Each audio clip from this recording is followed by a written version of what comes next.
All right. So another person you need to be following on social media is Tracy Thomas. It's called the Stacks Podcast. Whatever she does it great. In that she's like she'll go to like the Dynasty Typewriter, if you know LA, and those type of places. And she'll have like she's a comedian or something like that with like a live audience. Yes. Anyways, the reason I'm bringing her up is I see a tweet that simply says LOL at Kershaw. So if you're a Dodgers or Giants fan, I was like, I'm a Dodgers fan from here. and a family of diehard Giants fans, and I'm like, oh god, that's not good. So look at the score. Kershaw, game 1, allows 6 runs in 1/3 of an inning. D-backs are up 9-0. So if you're a Giants fan, yeah. He's a big Dodgers fan. Same. So if you're a Giants fan, yuck it up. But yeah, not good. Are you ready for the next speaker? Yes. No, you're not. Just like you were not ready for Nikolai and Mauricio, and everybody who's gone today, you are not ready. You are not ready for Dante Clark, but he's gonna set it off just like the rest of us have. Dante Clark is an actor, stage and film director, script writer, lyricist, and public defense attorney consultant. Yeah. All of Dante's work as an artist and community member is dedicated to shifting the narratives of Black/Aborigine people's history, while challenging educators and courtroom officials to abolish all racist policies. Please give it up for Dante Clark.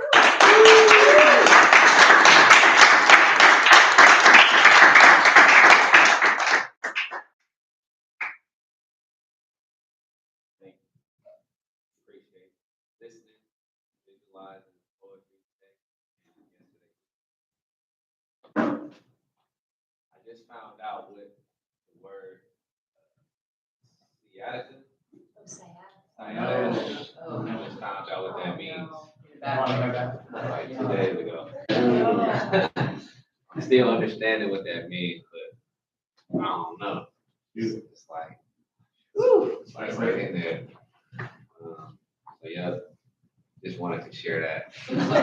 In case y'all haven't heard of that word, sounds like everybody knows what that is.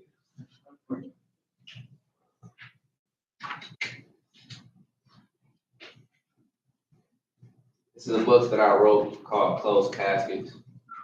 In the heart of 2020, when everything was happening and unfolding. I would say me being so disconnected from what's going on internationally and nationally, didn't know what was what. I just took that first March 14th till like May. In my mind, I was indoors, chilling, watching movies, exercising, drinking my smoothies, my herbs. You start hearing about killings that took place, person sleeping in a room, that Aubrey, job, and this anger starts to arise. Yeah. In June, everybody outside protesting, boom, boom, boom. And I was working on a couple of cases as well. A couple of attorneys, it was mentioned in the file, I consult with public defenders. So oftentimes in the Contra Costa County, it's a bunch of cases that they get, whether shootings, drugs, suspected person did whatever. They try it as a gang case. And a lot of the times, I come from the argument that where I come from, Richmond, California, I don't believe that there are gangs. I believe that we do have a crime problem. I believe that people do get killed, people do have guns, people sell drugs, but they don't identify as gang members. Yeah. And so the system used gang enhancement in California to pretty much as a tactic to get everybody from this particular community off the street. Mm-hmm. So if I had a gun and I went out and committed a crime, then I would be charged for that crime and that gun. But if I went out and did something and I jumped in a car with YouTube, they would have to prove that YouTube knew I had a gun and that I committed a crime. But instead of doing that, they would just say, well, they are friends And if he had a gun, you knew he had a gun, and you was complicit with that, and he did what he did to benefit y'all three because y'all all associate with each other. So instead of getting one person for one gun, I can get three people. And that now is a gang enhancement. So a gun charge would have been a year, or a misdemeanor is now 5 years minimum, et cetera, et cetera. So I'm giving that backstory of this is what was going on when I wrote Closed Caskets. It was a time period for me to process a lot of my anger, my grief, my confusion. I just had a lot I wanted to say. I didn't know how to say it. And usually I try to be very poetic. It's just like I said yesterday, sometimes I just need pictures. But this book allowed me to just try to say it directly. And so I'm gonna share a couple of pieces from this book, and I'm not sure which ones. Well, I know a couple of them I'm gonna share. I'm gonna share this one because as I was talking about the gang enhancement and things like that, oftentimes people don't realize that these people that's out here in these communities are people, not just like an individual. It's like they are a son, their brother, their grandfather. They have responsibilities, and they don't know, or the outside world to this community don't know the impact of this person who you may be afraid of, what impact they have on this community. So I want to dedicate this piece to JJ. He was 6'2", mold of slim muscle, head of hair, wild and thick as tumbleweeds, loosely pulled back into a braid, and he wore his age like 40 years of guerrilla warfare. He stares, eyes familiar with explosives. He stood on the corner and saw me coming, a tiptoed speed to the tune of my thoughts, while he shoulder slanted a pillar of steel, snarling at the passing cars on 23rd and Main. I approached, gentle like if I could assume, I would say most times his move was like holding a hand grenade. And no safety pin with patience thin as strike leather. Richmond Streets was a land of landmines. Said he could smell the gunpowder within me, that I was a hollow point looking to flash and expand on these suckers. He said, man, you solid, but ain't nothing out here in these streets for you. We done all there is to see out here, so keep doing you. You might just be the one who can save lives. Right then, that's when the trigger of me yielded the ceasefire.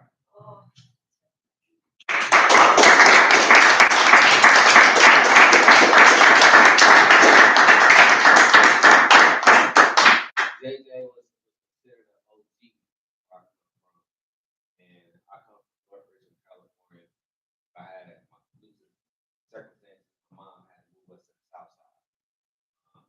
Technically speaking, I was in enemy territory, like literally right next door to folks who could have been a threat to our lives, but you know, God had favor on us. Yeah. And I used to have to walk to this after school program, like 20-minute walk. I would walk. And Richmond, California around this time is considered one of the dangerous places in the world, or at least in America, at least in California, especially the Bay Area. So I had to walk through this 16, 17 and get to this after school program. And I used to see him standing on the corner. And one time I saw him, he was just like, this was an abbreviated conversation in his poem, but he was pretty much just like, what you doing over here, man? You slipping, you ain't woke. Because he's from the south side. And my neighborhood, his neighborhood is connected. But a lot of the south side, he's at odds with. So he's standing pretty much patrolling. He saw me. Hey, what you going over here, boy? You ain't supposed to be up over here. You need something? He trying to hand me a gun, not physically, but he's like, I can go in the. I'm like, nah, I'm cool. I'm on my way to school. What school you go to? I'm in independent studies. What's that? I said, man, I was messing up in regular school, so they had to take me out and put me in independent studies. Pretty much, you could have packed the homework for the week, and then but since they don't have regular school, I go to my after school program, tell them about this college prep program, etc. And he was so fascinated because he saw me. I looked like my older brothers and my cousins, who's notorious out here in these streets, and I'm walking in this dangerous territory, and I'm just strolling. I'm aware of the danger, but I'm just like minding my business. When he saw me, he was fascinated. Like I saw the gun, I smelled the gunpowder within you, but now that I'm actually listening to you talk, don't do none of that. You keep doing what you're doing. What if you had a chance to go to college, what would you do? I don't know. I'd probably write script, movies, or poetry or something like that. I just want to tell our story if you do that. You know? So because of JJ, I feel like he gave me permission to pursue something outside of the streets because I was fascinated with the streets. But it took a person like him to be able to see, like, I could give you this, but now I don't have nothing for you. You keep going where you're going. So I just wanted to take that time to just share that RIP JJ. He passed away.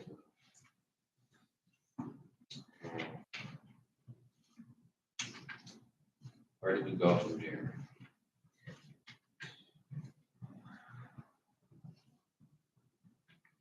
Dang, I had this piece I wanted to share. I just thought about it. We gonna find it. All right. All right, come on.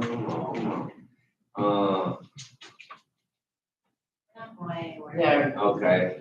There. I just had it. I started talking.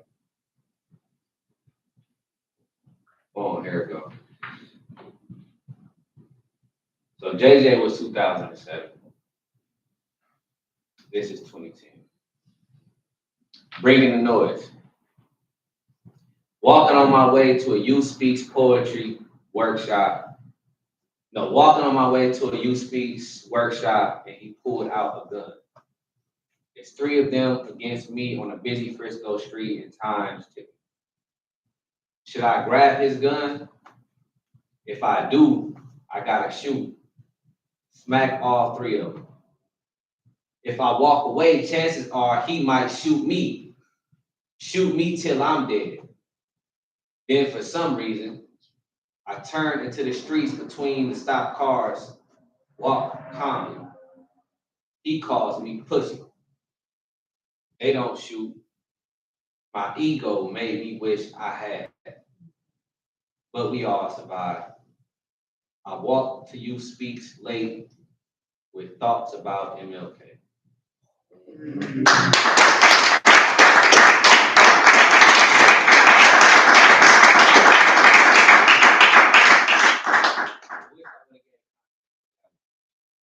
So 2010, I was invited to perform a Youth Speak for their annual show, Bringing the Noise with MLK.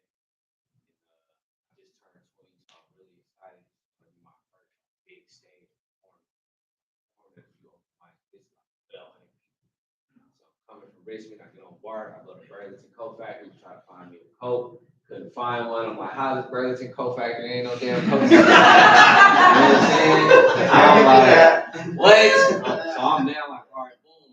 I'm over here by Powell Street. I'm like, oh, I walk straight down. I'm running into the workshop. I got 30 minutes. I'm walking, and the neighborhood starts to change. And I'm realizing that, okay, I'm in the hood now. And there's three guys walking in front of me. They seem upset or irritated about something. And I'm like, if I walk too fast, I look like a threat. If I walk too slow, then I look like, who is this guy creeping? All of that to say, one of them felt irritated and pulls a gun out and just walks behind me. And this poem was about. Walked into this workshop, poetry workshop. Somebody feels threatened by my presence. He shows a gun and he walks behind me as if he was going to do something. In my mind, it's like I could try to fight him and take the gun, or I could not do nothing or just walk away. And I'm trying to process. And my spirit says walk. And this beautiful scene of all of these cars would just magically stop. There was no noise. It was just quiet on the street. And then I just turned and walked in between the cars, expecting to get shot in the back of the head. Calmly though. And then that's when he called me a pussy. They keep walking. And the rage within me was just like, I wanted blood. And then I make my way somehow. I still go to this poetry workshop. And I'm just thinking about the irony of I'm writing a poem to perform for Bringing the Noise for Martin Luther King Jr.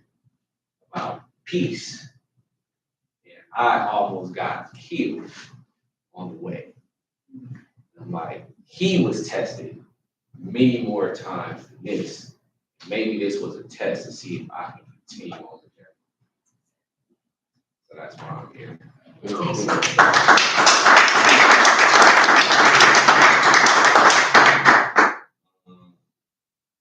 Where we at? I want to do that more here.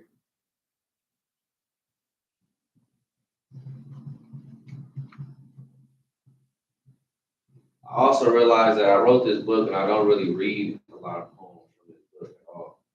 It was kind of like almost like a diary. I just needed to put something out. But yeah, here we are sharing. Cool Daddy Before Cool. This one is about my pops. It's a 5-part poem, but I'm probably gonna just do one. Born in '59, the offspring of a Tennessee waltz and ashy knuckles.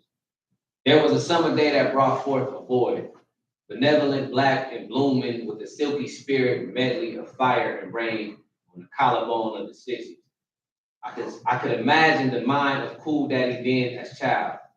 Just a boy growing into whirlwind and mud floods of North Richmond under segregated skies, chasing sidewalks to catch the dreams, escaping his bones, priming his gentle to the rasp of cold, while hiding the depths of his sapphire blue to be held in the streets of North Richmond as the poet of secrets.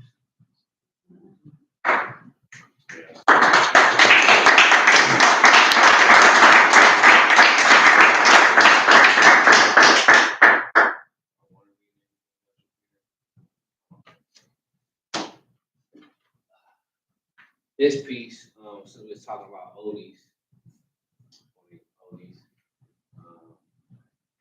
and yours. This whole book is called Psalms, and it's inspired by song titles from Black artists throughout the Negro spiritual up to present day. So the idea is to find an artist, go through their discography, look at the songs that mean something to you, take those titles, and then arrange it into a poem. So every line in the poem is a song title by that artist. And some of those poems were written in isolation, but I feel like these poems from this artist and these poems fit. So some are merged, and some are just poems by that particular artist. Which ones do I want to share though? Probably only going to share a couple.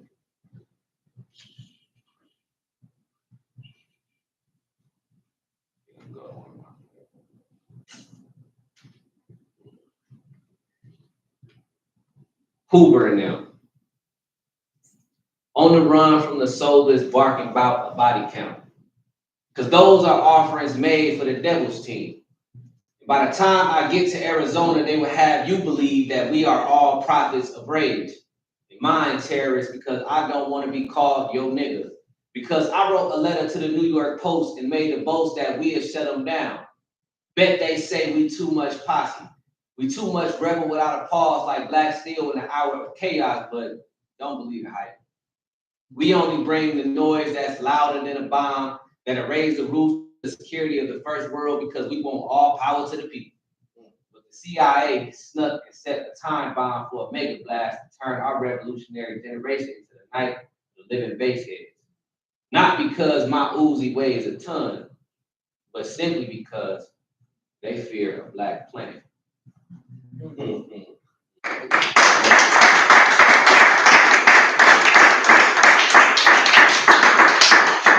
was about Rico.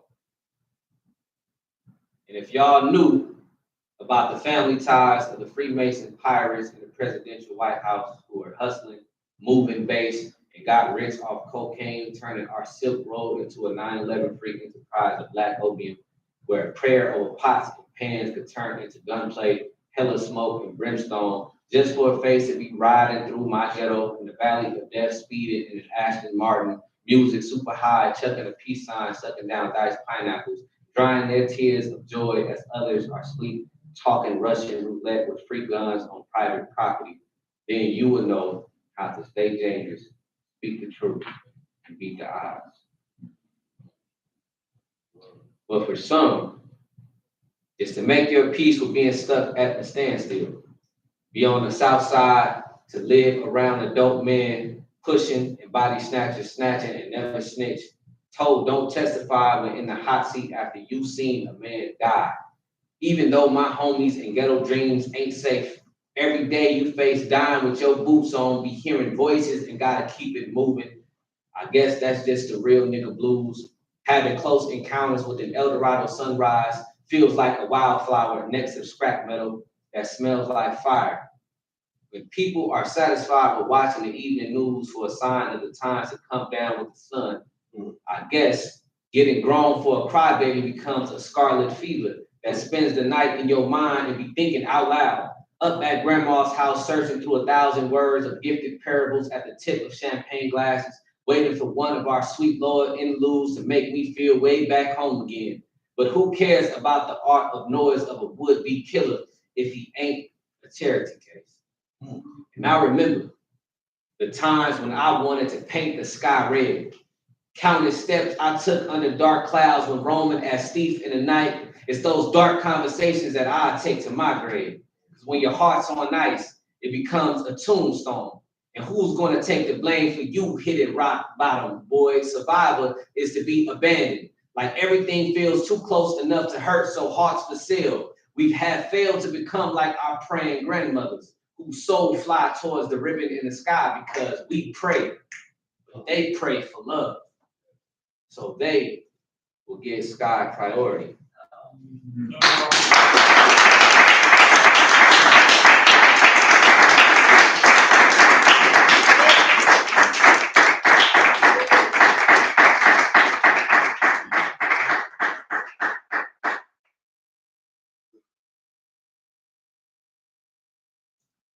So closed caskets, and what's the second one called?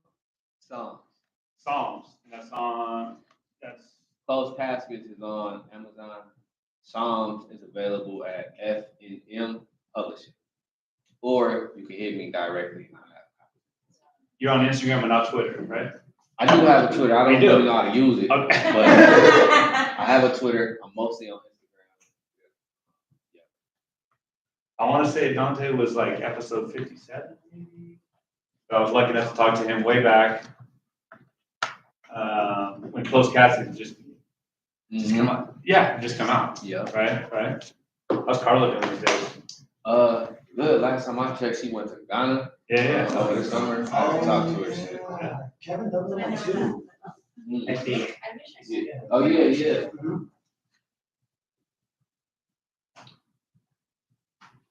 Thanks so much to Dante again. Like, sorry to repeat the same line from last night, but Dante and everyone else who's gone today is, reason number 900 why poetry is an oral pursuit. 10 out of 10 on the page, 15 out of 10 when it's done live with the gestures, with the emotions, with the pacing, with the change. Right. All right. Sorry, I keep losing my place here.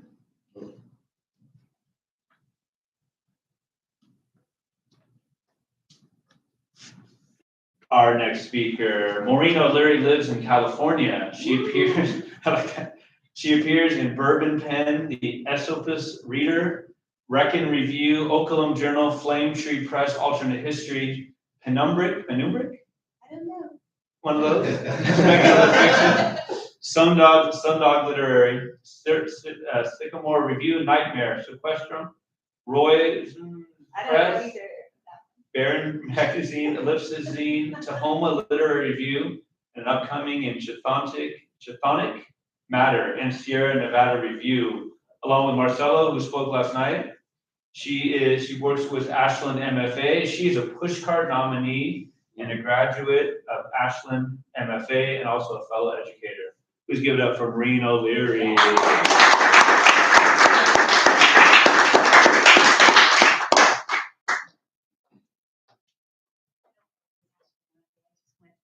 Okay, pardon me, right.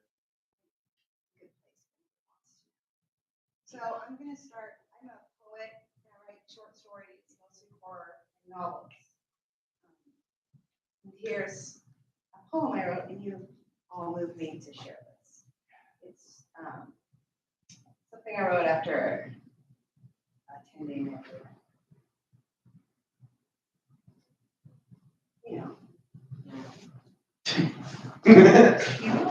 candlelit memorial for someone I loved very much.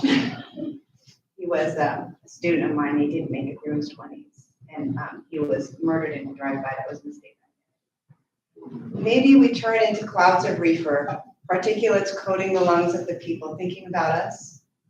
First and second-hand smoke clinging to the frizzy gray locks of the woman mourning us. Or maybe we're in the splashes of Hennessy, swirling in the bottoms of styrofoam cups, a bad burn in the throats of our brothers, something to remember us by on the way back up. Maybe we are still here, in the way the candles keep going out, in the way they call out to God. If they only looked up, they could see our eyes, shining through the branches and glittering through the haze below the stars.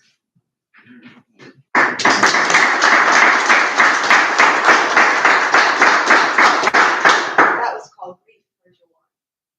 And thanks for the courage. This is called The Arsonist, the Bully, and the Thief, and it was the opener of a novel. Yes. Thanks. Eat. Donna arrives in the mail. The vice principal's wife ripped the package open on the kitchen counter, her mouth tasting like metal.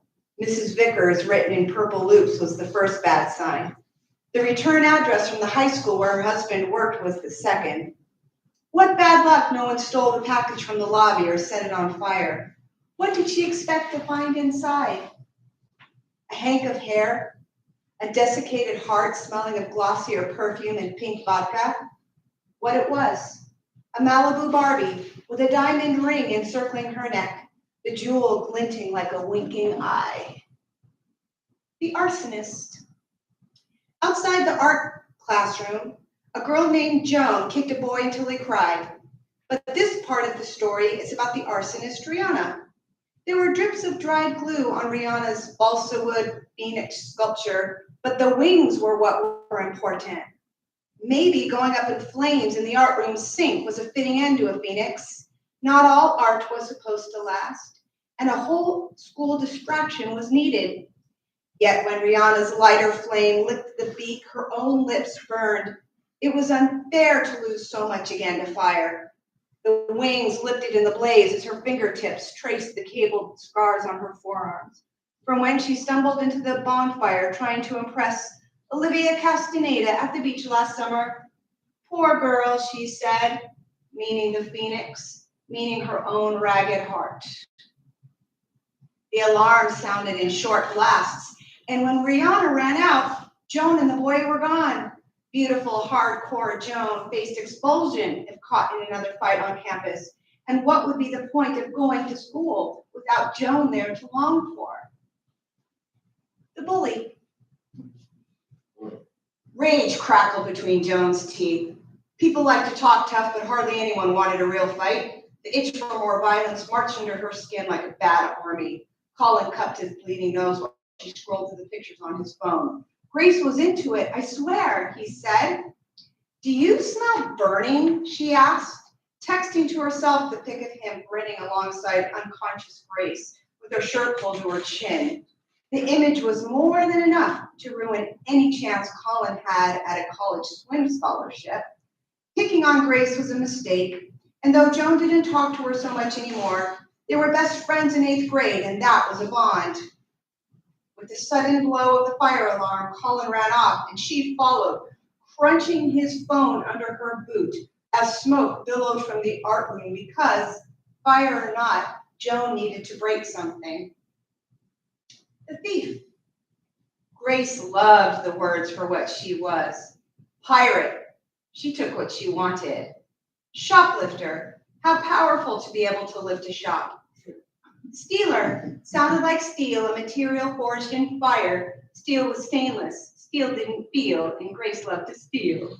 In the main office, Joy splayed her hand so that the other girls could admire her new diamond ring.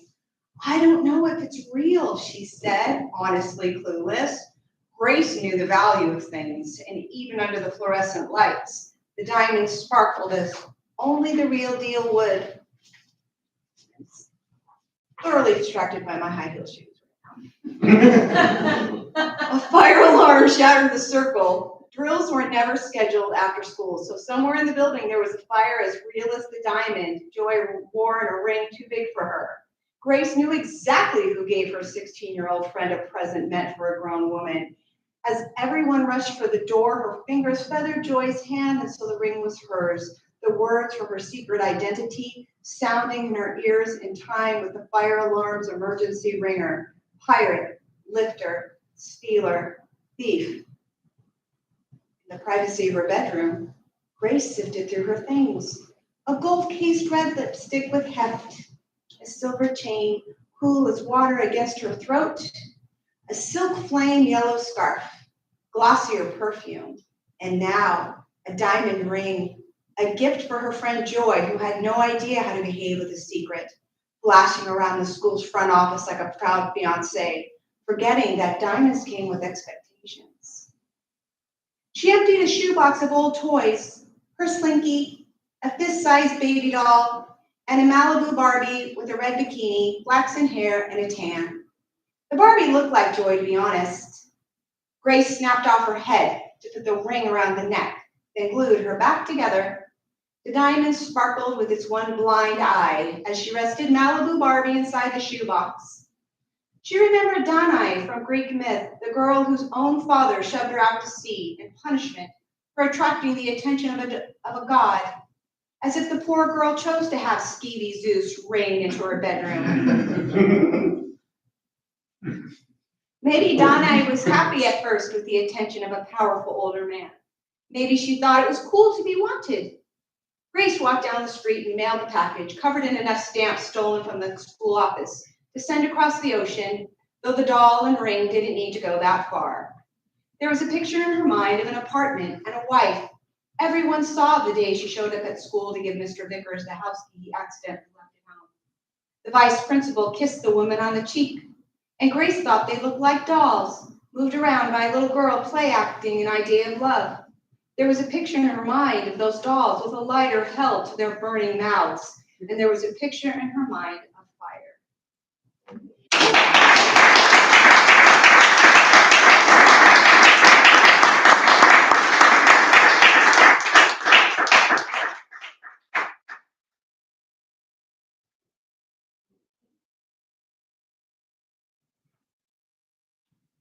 Thanks, Maureen. I love just like the simple lines that say so much, the characterization of simply Grace knew the value of things. I feel like that says so much just about the character, just one of many examples there. I love how you do it from different perspectives, different. You're a writer, you're three writers in one. That was awesome. There's a gentleman in the back left who maybe hasn't gone yet. Oh, me? Okay. You feeling ready? I'm feeling ready. All right. You want to do your own bio? No, I'll just go. Jesse Toba!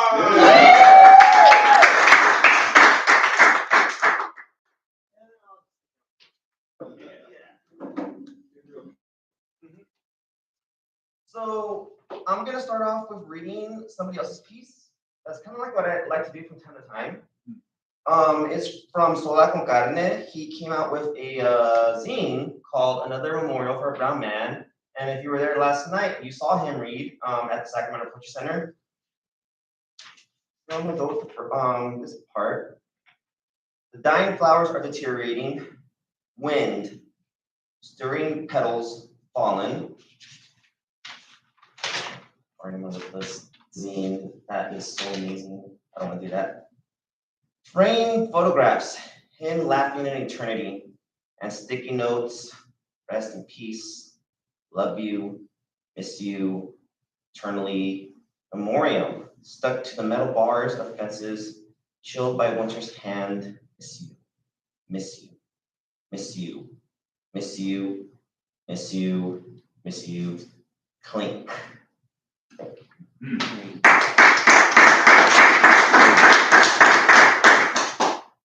So as I said earlier to some people, I did bring some stuff to read physically. I left it in the hotel room with my bottle of Jameson. No relation. Yeah, no relation. But I am going to read something that did get published. I'm going to read two pieces in here in this Rest in Peace magazine called Spectrum. Yeah, this came out earlier this year, and it's called I Am Someone. I became so because I manifested a dream into reality, a dream I loved, writing line after line of preparation, pouring myself into noise, the internet. For now, I'm going to take advice I found there. Love you. Love on yourself. I have to love me, even if it means pulling out. For now, love on yourself first and foremost before you get back out on a limited basis to enjoy the wild and those you know in and out the noise.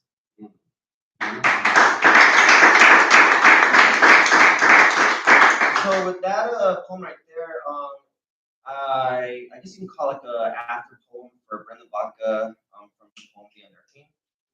And then this next prose piece is also after Jean Pierretta, his poem for the poem that he has called How to Save a Life, which reminds you, maybe and me, of that Coldplay hit.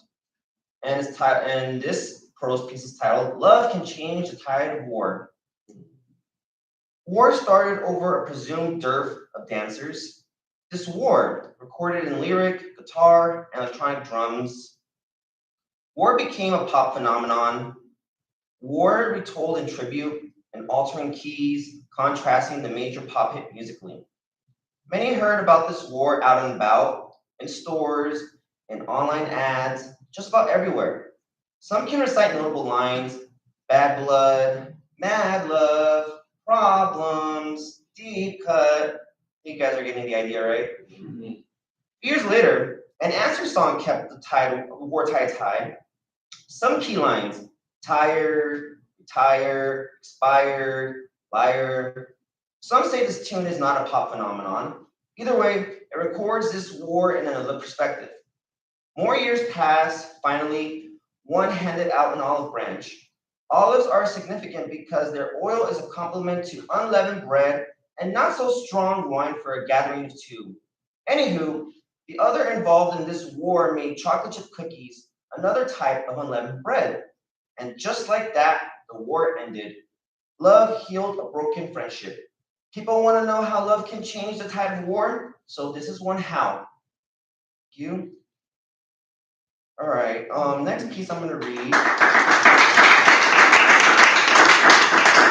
So this entire weekend, I've been talking about the Camino.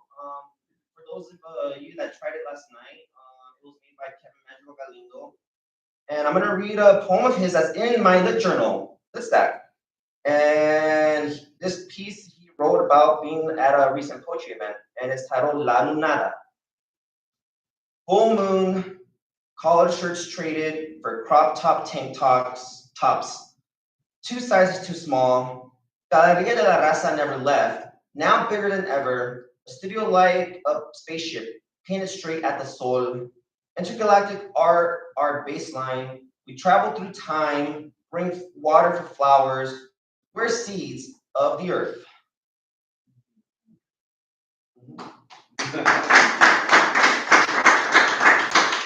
And then I decided a few moments ago to read this.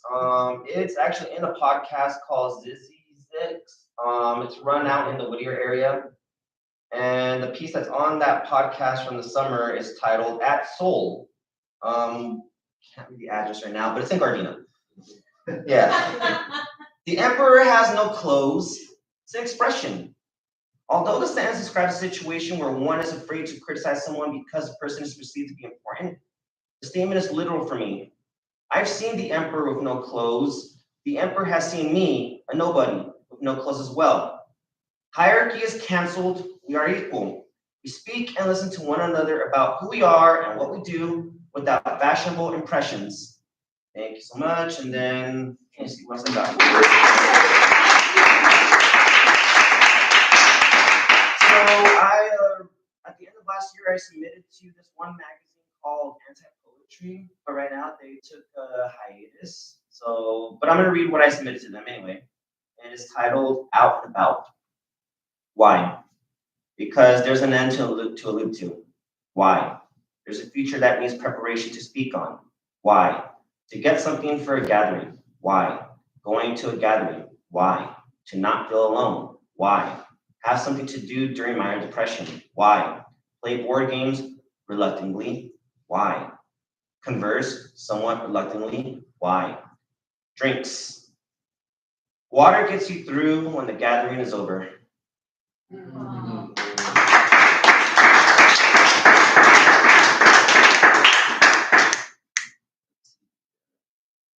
Okay, actually, you know what? Real quick here, this one I had to pull up online anyway, so I'm gonna look it up right now. It's also from a Rest in Peace Spectrum issue. I'm gonna look that fast. Actually, that one I was gonna read anyway. I'm sorry, bear with me. I apologize. No.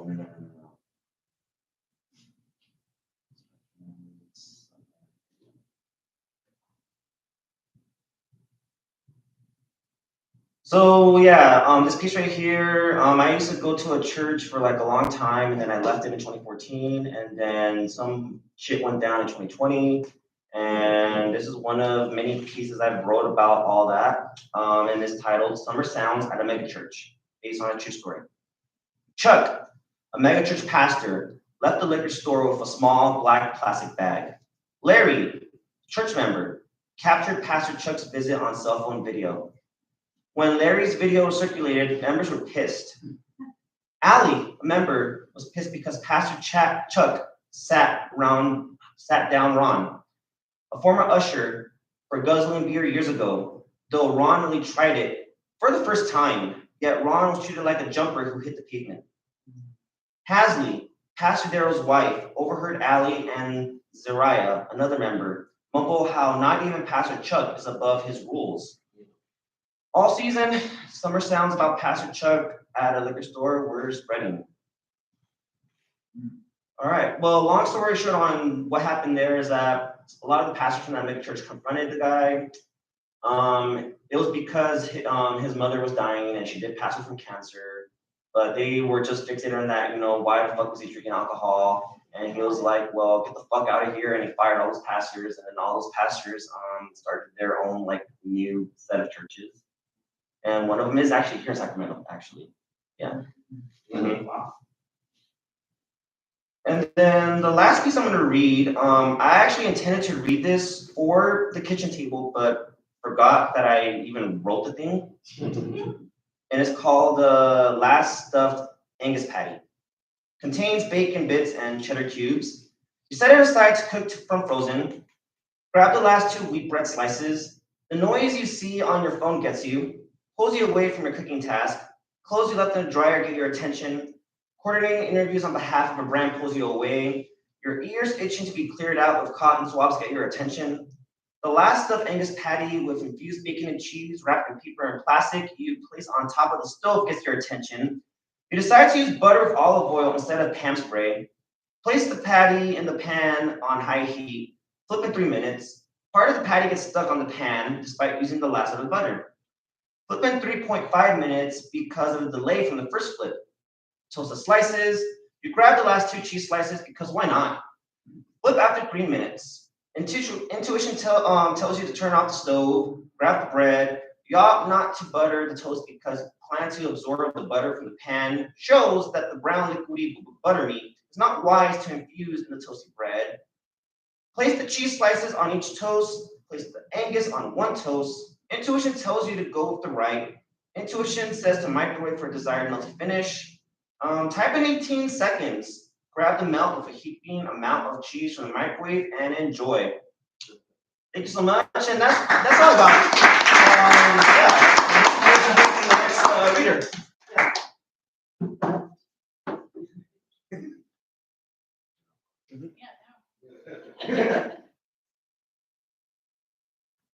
That's awesome. And it was a second person one. I love that. Thanks, Jesse.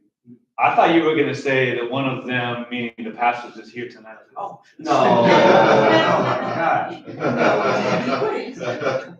big reveal, but oh my god. It was me, Jesse. Right? Yeah.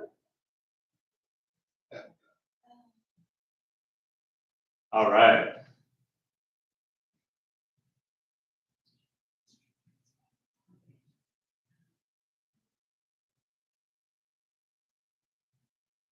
All right, less than a mile down the street, this gentleman by the name of, who goes by AKA G Miles, a nationally certified school psychologist, Jeremy Dwayne Green. Jeremy Dwayne Green is a nationally certified school psychologist, as well as a poet/hip hop artist. Going on his 11th year in the education field, he's currently working for Natomas USD, specifically NP3, a K-12 school, and consults as a licensed educational psychologist, or LEP. Although in the Sacramento region, his familial roots remain firmly planted in Baton Rouge, Louisiana. A lyricist by nature and a Sagittarius, he enjoys gathering and sharing the stories he has heard along those winding roads. These stories also include his time living and working as a school psychologist in Shanghai, China from 2017 to 2019. Please give it up for Jeremy Green.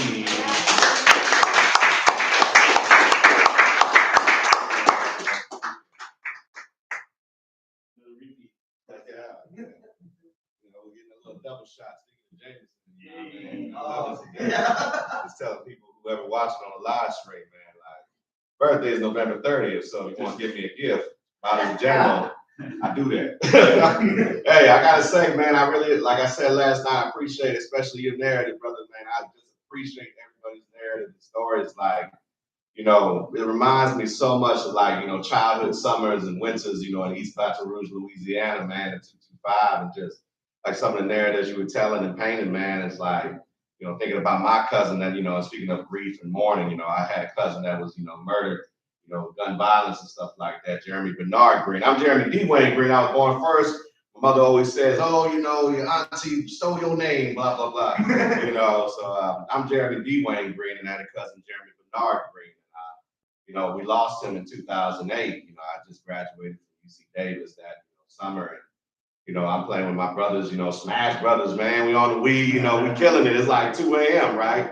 And, we got a call, just saying, pass and stuff like that. So, every time I try to, represent him, because I carry his name, it's like one of those multiverse, speaking of Marvel, right? You know what I mean? Like, another Jeremy Green with an E at the end of his name, no longer exists on this plane. And, why do I exist? Why am I still here, right? So, faith is a weird thing. The universe is a weird thing, right? But we still maintain and we still push forward because we know, that's our destiny. That's what the ancestors want. That's why we're still here, even with the pandemic and all the chaos and disorder that comes with that, the social political trauma and drama of it all globally, regardless if it's happening overseas or, just down the street, it all impacts us in this kind of, human fabric we connect to. So it's a blessing to be here to share space, to share and build community with y'all.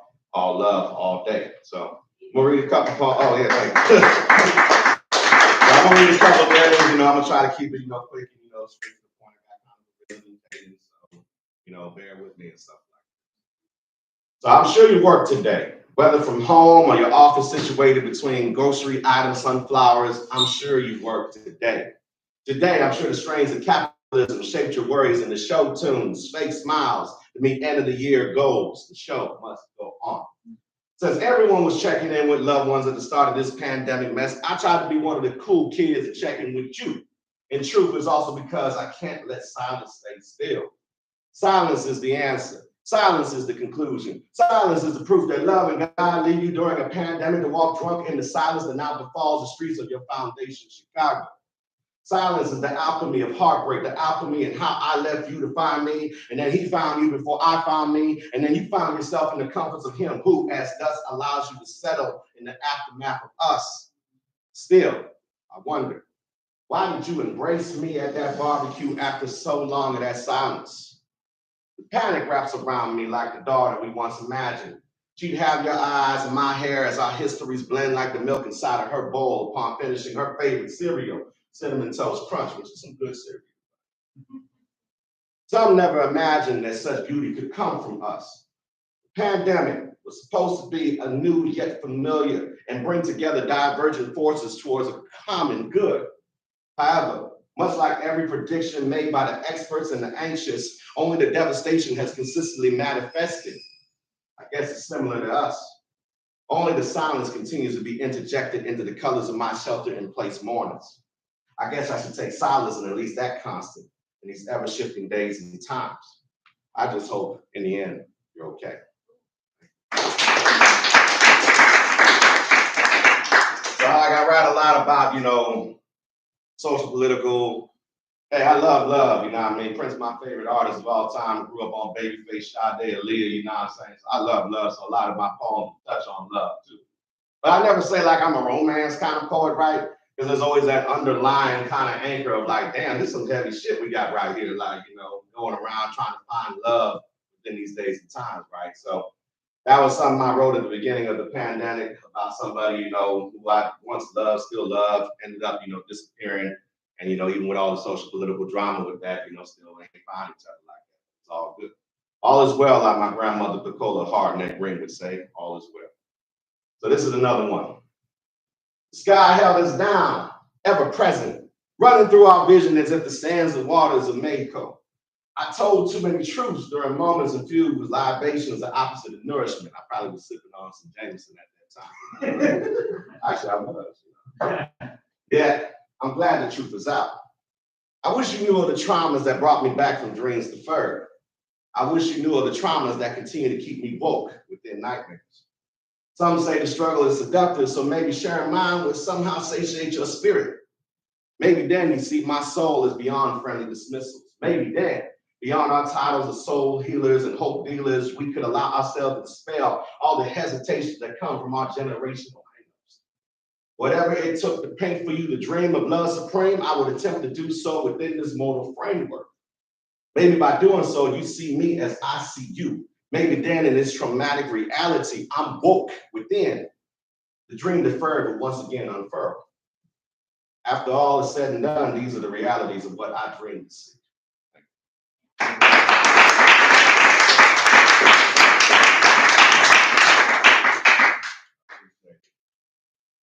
We'll read two more because I want to make sure we have plenty of time for Ethan, right? Yeah, I remember your name, Ethan. Yeah, we good, brother. Yeah. Our memories are pretty good. So I'll go ahead and read this one. And this one is like, in my work as a Black school psychologist, and I emphasize Black school psychologists, one of the things I make sure to mention, and just like public education in terms of the statistics, I'm a believer if you're a good person, you're trying to do this work, it don't matter your background, your heritage, or whatever. But we know representation matters. So as a Black school psychologist, as a male Black school psychologist, in a special education realm and domain that is overrepresented by Black and brown bodies and beings, mostly males, I know that I stand, before a lot of the students I work with, regardless of their racial background, as representation of something that can be different, right?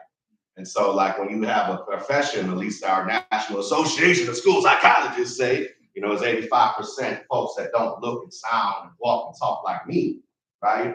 It's really powerful for me to have my voice and say what I need to say. But unfortunately, as we know, with microaggressions and overt racism, macroaggressions, dismissal, why are you so upset? Why are you so angry? This ain't in the poem, I'm just flowing. Why are you so upset and angry, right? Just for advocating for students, right? Advocating for students, not coming cursing at people. I've sat in meetings with, vice principals, no lie. They're dropping F-bombs, they're saying shit, they're using all sorts of language out of anger because of frustration with our superiors over at the district office, you know what I'm saying? This is opinion. If the district come at me, it's whatever. It's all good. I'm going for a doctorate. We'll see what the future holds. You know what I'm saying? But the point of the matter is like just trying to be somebody who advocates and speaks professionally, right? That doesn't come with anger in their heart, and you're still seen as a threat. Obviously, we know the historical context of it all. Obviously, we know that threat perspective, this presumption of guilt, especially for our Black brothers and sisters that are out there, like I was kind of referencing last night, you know, that exists in all forms. I might not be physically threatened in those spaces, those predominantly white spaces that I exist in within my profession, but at the same time, that spiritual threat of losing your livelihood, right? But just speaking honest truth, that's oppression, right? In my opinion, right? It's not as bad as it could be, but it's still there. So this poem is really just representation of the fact that I got a mission. I'm representing for all students, but particularly the students that look and sound like me.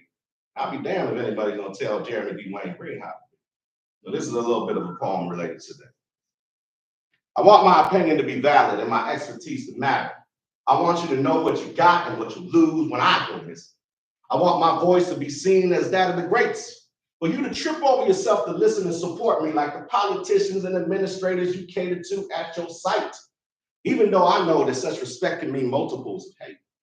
I want to be seen as a chosen few, to be seen from my heart, to have them see my passion as not an attack or reason to default. I see my passion as not overwhelming when they ask for the truth. To see my passion, I want them to see it as liberating and disintegrating the cruel. I've grown up with the complicated and the innocent. My pops is complicated, my mom very innocent. The duality and the straightforward. The healing of the righteous who has shown such love to the tortured. As my mother, my dad always says, he saved her. You know, she saved him. I've seen ways of existing that some would become angered to hear. The tiny tunes that lie behind everything covered behind this fear of this hate that they have for myself and our faith. And still I want to be seen in ways beyond how I be. The challenge of perceptions and confront what they believe. I guess I'm flawed in that way after all, because I still want to be me. I want this simple life. Ever since I was in kindergarten, I wanted a simple life, but I knew my destiny was to be much more, like all of the students and families I've worked with. Even if it seems like destiny doesn't want to manifest in that way, I want my faith and my face as well, not be what you say. Thank you.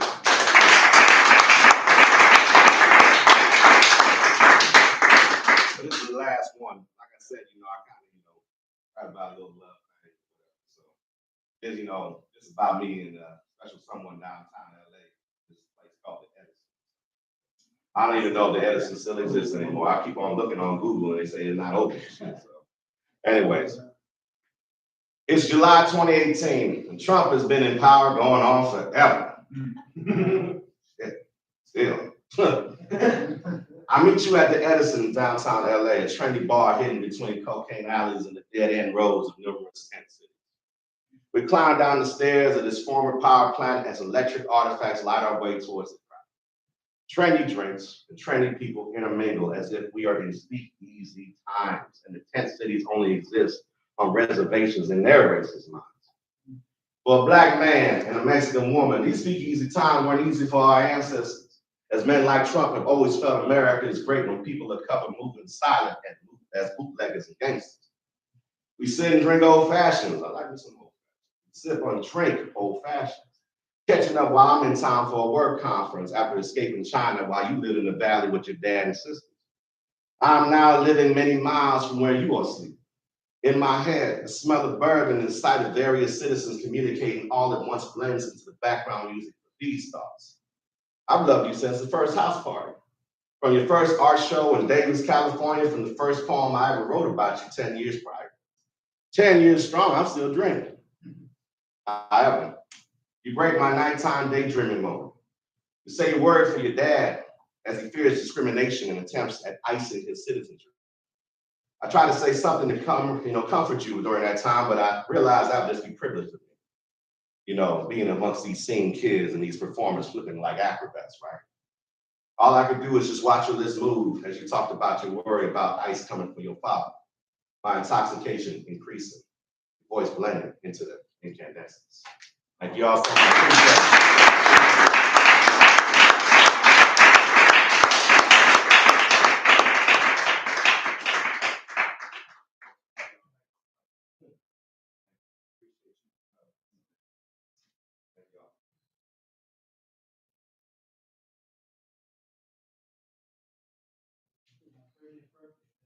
Oh, you did? Yeah.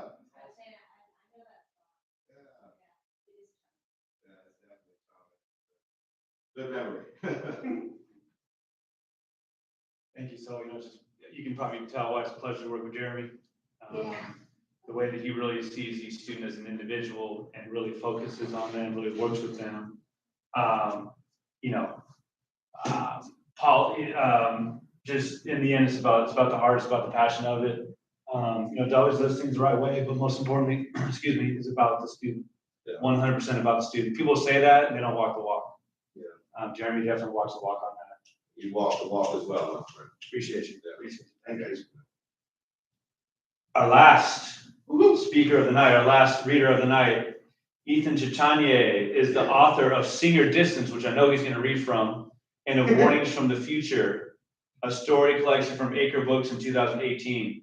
His short fiction has appeared in a variety of literary journals, and these are big time, including the Kenyon Review Online, Georgia Review, New England Review, Story, 5 Points, Michigan Quarterly Review, and the Cincinnati Review. His stories have won a Pushcart Prize and been listed as notable in the Best American Short Stories and the Million Writers Award. And tell me about, I want to say Amazon maybe had Sing Your Distance as like a notable. There was a notable. You've heard of like NPR, like that, yeah, a notable list as well. So please give it up for Ethan.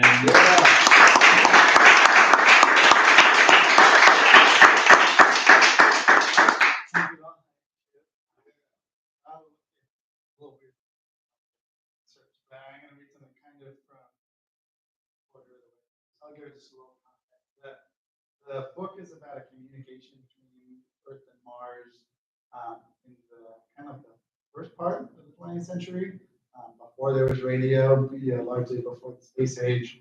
And it's kind of a sci-fi concept, but aimed in a more literary direction.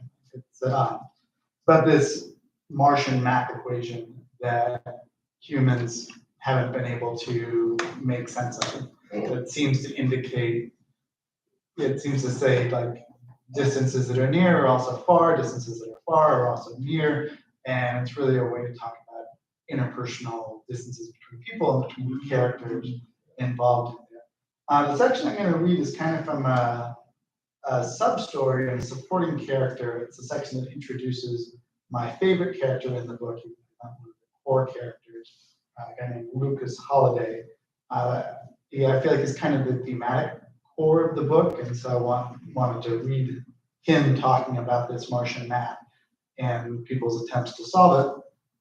He's also heavily inspired by Carl Sagan, so I kind of get to do my Carl Sagan impression while I read it, so that's fun. So here we go. Lucas Holiday was an associate professor of theoretical physics at Duquesne University in Western Pennsylvania.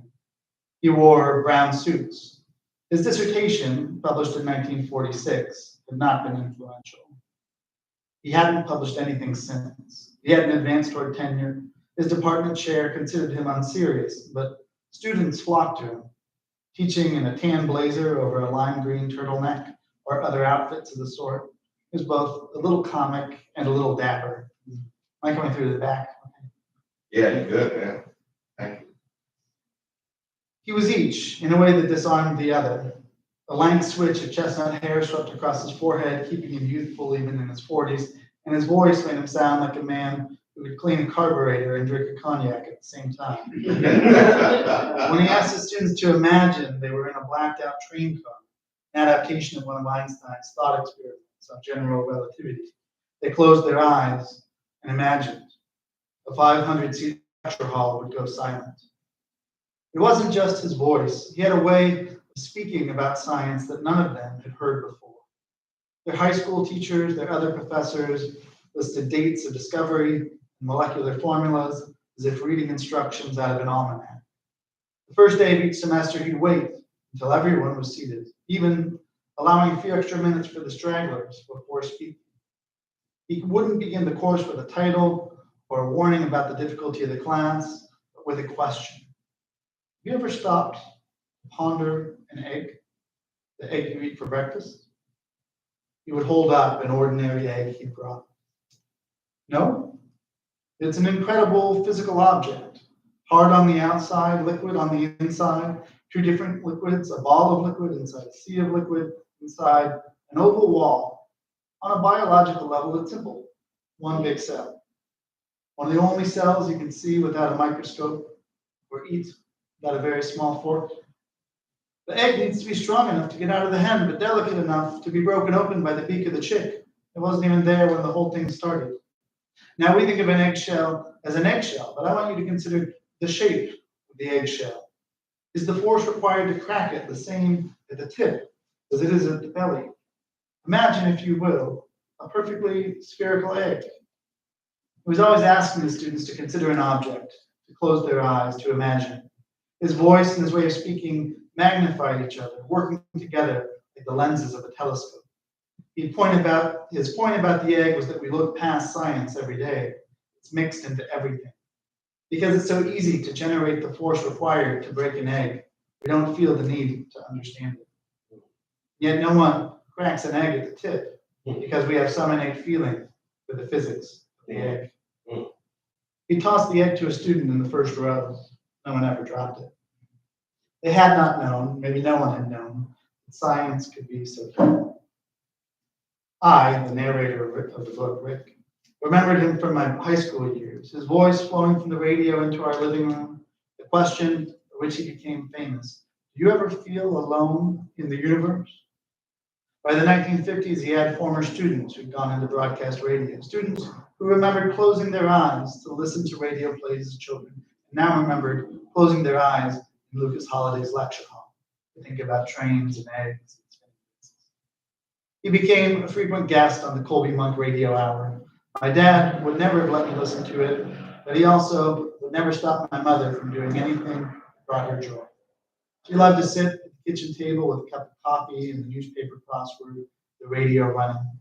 I'd lie on my belly on the living room rug, reading a detective book and watching the happiness she took in that simplicity, as if no luxury could be added to the moment without subtracting from it. Her pupils would drift to the top corners of her eyes, and the pencil would droop in her hand, and I wouldn't know if she was getting lost in Lucas Holliday's voice or searching for the answer to a question.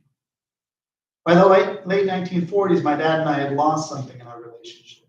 I was a teenager, no longer his apprentice, no longer held in high regard, no longer entitled to a reservoir of patience or grace.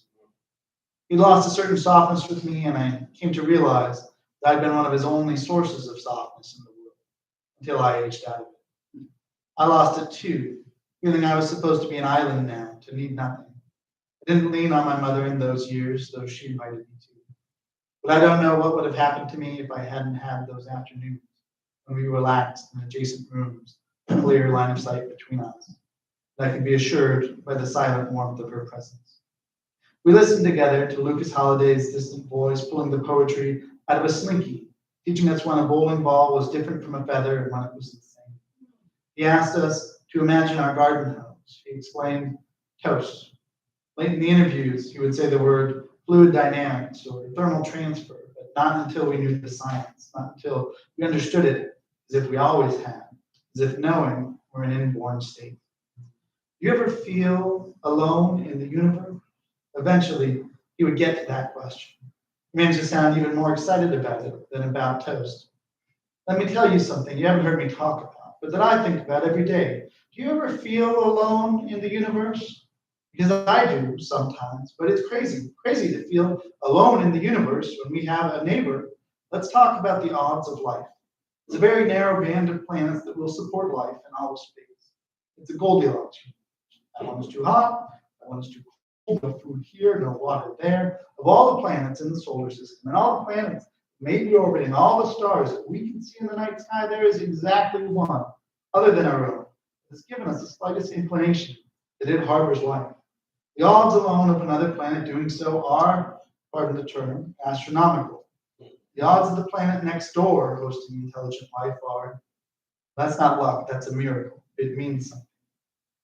Not all life on Earth is so intelligent, Dr. Holliday, Colby Monk said. Just yesterday, I saw a man trying to lift his car onto the jack. Lucas Holliday to the rescue. He defended the intelligence of people. We had our foibles, certainly. He had the privilege of teaching young people, which allowed him to witness wonders of curiosity, intelligence, and insight every day. The problem was too many teachers treating students as stupid for not already knowing what they were there to learn. Teach people like you teach a precocious child, and they'll rise to your expectations. Treat them like defective adults, and they'll turn their backs on you. Teaching was a perfect example for what we should do with the Martian man. When the students didn't get a concept, he didn't want them to go silent and give up. He wanted to see them try and try again. He wanted them not to accept not understanding. The only way forward was to keep giving your next best wrong answer.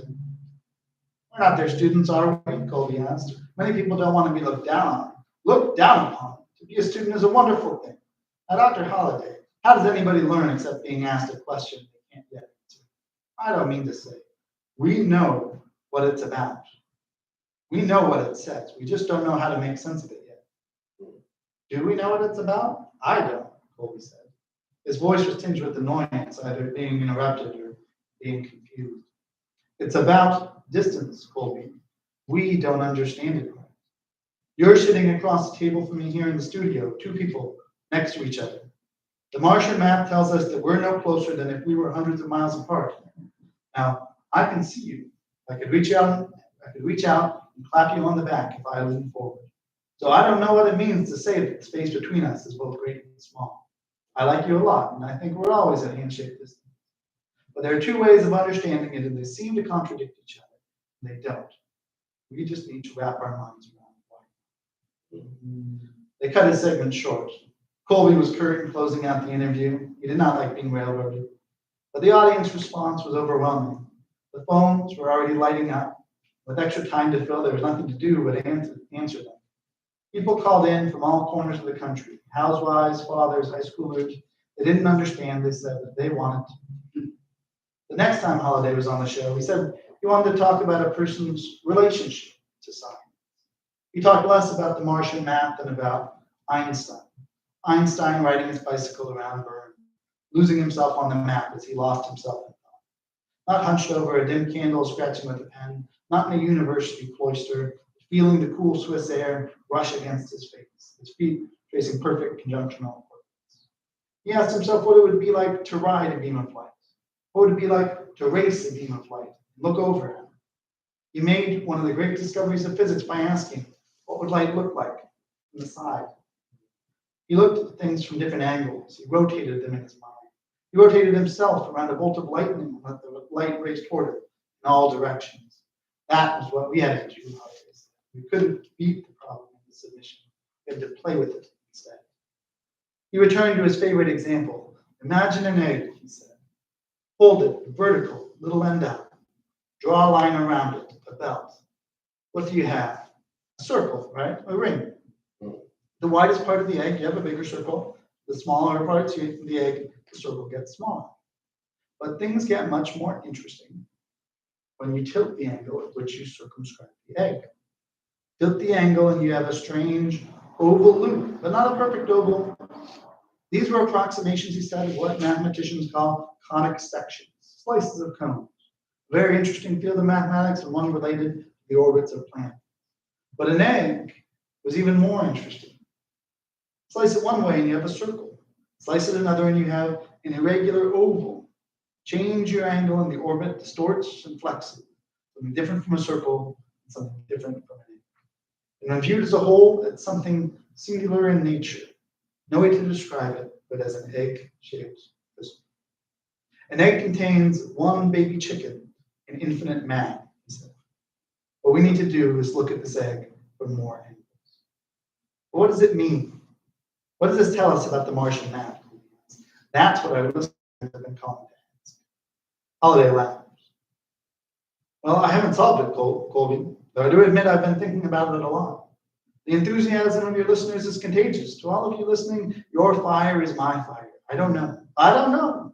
But that's what's so exciting about it. Could be anything. Could have implications that outrun the wildest magical thinking. Einstein's theories unlock the terrible power of the atomic bomb. Maybe solving this equation will give us the ability to cross great distances. Maybe they're being poetic, saying we're not so far away as we seem.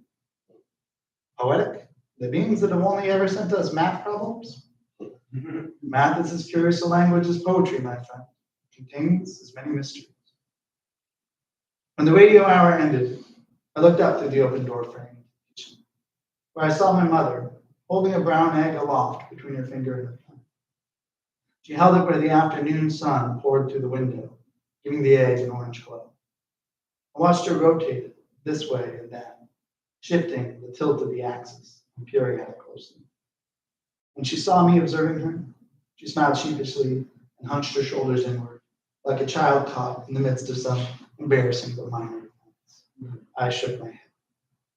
She set the egg gently on the counter and smiled at me in a way that only she ever did. A smile of infinite understanding that I wanted to hate but couldn't help but love. Her smile that knew who I was on the outside of the egg and who I was on the inside. I felt myself blush and put my nose back into my book. A few minutes later, she went back to her room, leaving the kitchen empty. I moved to the space she just deserted and picked up the egg. I held it up to the light. All right, and that's the end of the section.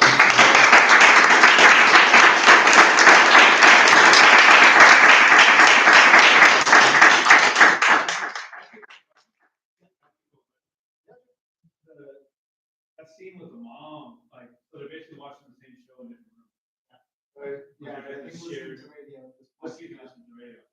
That shared, because they're kind of like having a little beef at the time, I want to say, right? Yeah, him and his dad are having a lot of beef, Yeah. and he's just being like a teenage boy and being like more closed off from his mom. They don't have a bad relationship so much as just like trying to fly solo, you know, not necessarily. Yeah, they're together even though they don't want. Yeah, it's some shared space. But like, isn't with the father, isn't it like just the idea like there was no beef necessarily, there was no problem, there was no struggle. Like, how would you explain how they kind of split apart? I mean, the reading is a beautiful part of it. Like, what happened with the father and the son that like? Yeah, I mean, it's kind of like a small thing that he attributes to him, like challenging his father, trying to tell him like a riddle or a paradox his father can't answer, and his father just kind of like turns against him, and their closeness is over. Yeah, we talked about this on the pod, I think, a bit, where I wanted it not to be something with a deep reason, because I think that happens a lot of times with fathers and sons, where just like there's this division between eras when they're a kid and they're the father's boy, and when the kid gets older and starts to be their own person. Yeah, a lot of fathers don't cope with that well, and the relationship becomes competitive or something, something in it breaks. And it stinks. Yeah. This is like a book review. Well, what did you think of when you were coming up with the character of Lucas? At first the intent came up because the book's about some characters like 5 years after this. One of them thinks she solved the equation and they're trying to go through it. And I needed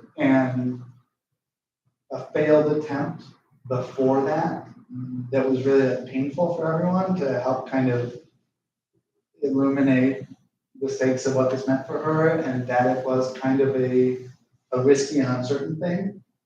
And so I wanted the character that was going to break all the main characters' hearts as a kid, because they loved this guy and it didn't work out well. Like his attempt didn't turn out good, and there were some problems with him as a guy. So basically, it's like, how can I get as much like sort of wonder and curiosity into this character as I can? And I was like, well, I'll make him Carl Sagan. Right? I call him a low rent Carl Sagan. Yeah. And try and have that voice, and that was really fun to do, and it felt like it brought something to the novel that I couldn't have done if I didn't say like, let's try and inhabit his guy. Yeah. Maybe like missed something I never knew was a psychopublic intellectual. Yeah. James Baldwin, or like, I guess Sagan, right? Yeah. I mean, he feels like the guy who like brought space to the masses, right? Like he was like the voice and the heart of the space age, and it took the science stuff that was probably, just academic to most people, and he's like, stuff is really wild and incredible, and you don't have to have a doctorate to get interested. Which is how you translated it into the book, like so smoothly. It's like, Yeah.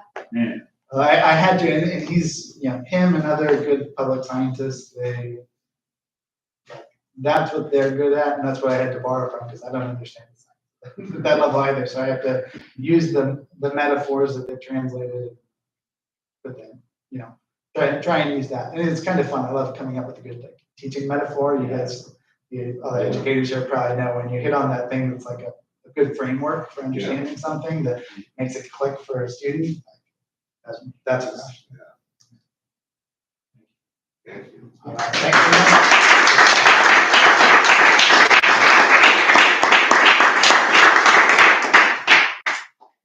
So Ethan's last name is Chat, Agnier, French, Chatanier, right?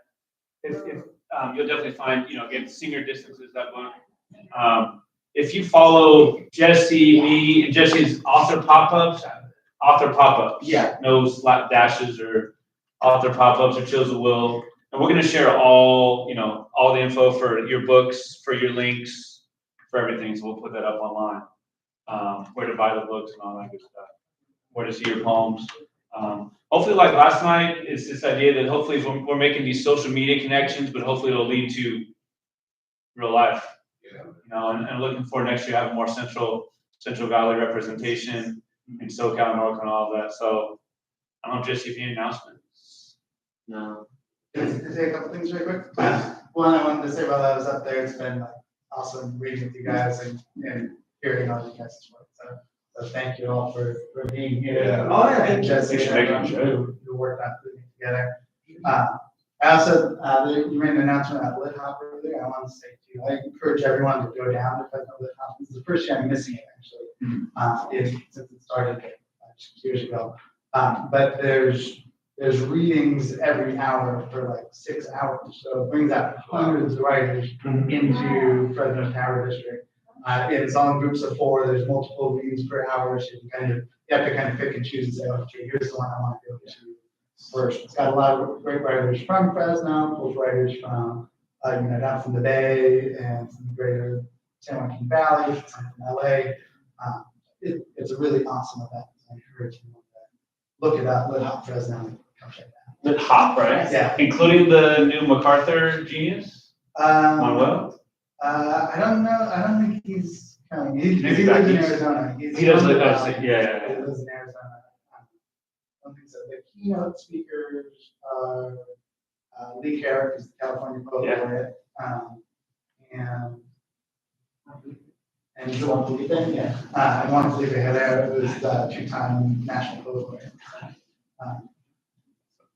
I was wondering why Jesse was so specific with the times for the Lit Hop. So you're saying like it's just like. Yeah, there's like, Yeah. you go to the website and it's like 12 o'clock, here are these 5 readings, 1 o'clock, here are these 5 readings. That's why I was also specific yesterday with the announcement for Litquake, because it's the same thing too, all month long in October in San Francisco. Maybe we'll like integrate that into next year's Voice of the Californian somewhere. Oh, Yeah. And also for next year, anyone can apply. So if you want to put a group of 4 readers together, you just submit an application. If you follow Lit Hop Fresno on Instagram, then you can just submit a really simple proposal like here's our reading topic, here are our readers and their bios, and that's it. And they take I think most applications. Yeah, I was gonna say, I was actually gonna tell some people about Lit Hop this year to apply for their panels, and it slipped my mind completely. Yeah. So same thing with Litquake, they do applications like on a certain month, and you gotta keep on it, or else you're gonna miss the deadline. Yeah. We're please. Nikolai and I host a monthly reading series called Trenches and Poets in Long Beach. Our next one is next Thursday. If you guys are in the area, I know it's far away, but you guys are more than welcome to come through. It's a really dope space. The place is called Page Against Machine. Yeah. It's a very left-leaning bookstore, and the owner is like such a comrade. Like, he lets us with space, he stays late, you know, his books are like very much aligned with like, what I believe. So it's definitely a safe space, and we try to cultivate a very safe space environment. So if you guys are ever in town, you know, hit us up, even if it's not for trenches in town. Thank you, everyone. You know, last night, tonight were so fun, so great. Thanks to everyone for being so welcoming and accommodating and just keeping it a beautiful space for everyone. There's plenty of food. Stay around. Oh, you know, let's take a picture. Oh, picture. Yeah, We do a picture.